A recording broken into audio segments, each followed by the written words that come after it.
مساء الخير، عاملين ايه؟ النهارده بقى عملنا غدا بسيط وسهل وهيعجبكم قوي. بسم الله. طلبت مني كتير فانا بصراحه قلت هعملها معاكم النهارده. هنعمل الكرشه، هنعملها بطريقه حلوه قوي بصراحه، بتكون خطيره. انا عايزاكم تجربوها وتقولوا لي في التعليقات. لو اول مره تشوفي القناه انزلي اشتركي في قناتي وفعلي الجرس علشان يوصلكم كل جديد. مش عايزه اقول لكم بقى، دي ابسط طريقه واجمل طريقه لعمل الكرشه او الكمونيه. طبعا احنا لما بنقطعها حتت صغيره كده وبنحطها على الرز بتبقى خطيره وفي منتهى الجمال. وداخل علينا العيد، كل سنه وانتم طيبين. يلا انزلي حطي اللايك والاشتراك وفعلي الجرس. يلا نشوف الطريقه. هنجيب حله نحطها على النار، هنسيبها لما تغلي. هنحط حبايه من الطماطم وحبايتين كبار من البصل. هنيجي بقى هنا للتوابل. معايا ورق لورا ومعايا فلفل اسمر، ومش بنحط ملح خالص دلوقتي علشان ما يعجش في السوا. بسم الله. وحطينا حبهان وحبايه من المستكه وهسيبهم لحد ما يغلوا. خلاص كده، اول ما الميه غلت والتوابل كلها اندمجت مع بعض، عندك حلين للكرش، يا تقطعي حتت صغيره يا تسلقيها زي ما هي وبعد كده نقطعها حتت صغيره.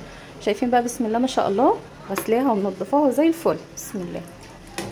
هسيبها لما تاخد وقتها في السليق وبعد كده هنقطعها حتت صغيره ونشوف الخطوه اللي بعدها. نجيب حله ونحطها على النار ونحط فيها معلقتين كبار من الزيت. هنزل ببصلايه كبيره واقسمها معايا لحد ما تصفر شويه. اول ما تبتدي تدبل معايا وتاخد اللون الجميل هحط بقى فلفل، اي نوع فلفل انت حباه، حتى لو فلفل اخضر بس.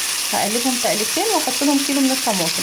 هحط التوابل، معلقه صغيره من الكمون، ملح حسب الاحتياج، فلفل اسمر، 7 بهارات، رشه بسيطه من الحبهان المطحون.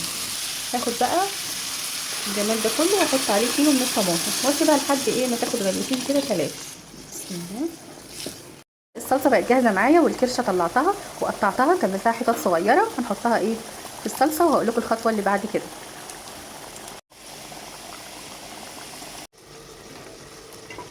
خلاص كده، بسم الله ما شاء الله، كده خلصت. هعمل لها بقى تقليه. مش عايزه اقول لكم خطيره وفي منتهى الجمال. حطيت معلقه من السمنه وحطيت فيها معلقه من الثوم وهحمرها واحطها على الكرشه. بسم الله. لو اول مره تشوفي القناه انزلي اشتركي في قناتي وفعلي الجرس علشان يوصلكم كل جديد. مش عايزه اقول لكم بقى، دي ابسط طريقه واجمل طريقه لعمل الكرشه او الكمونيه. طبعا احنا لما بنقطعها حتت صغيره كده وبنحطها على الرز بتبقى خطيره وفي منتهى الجمال.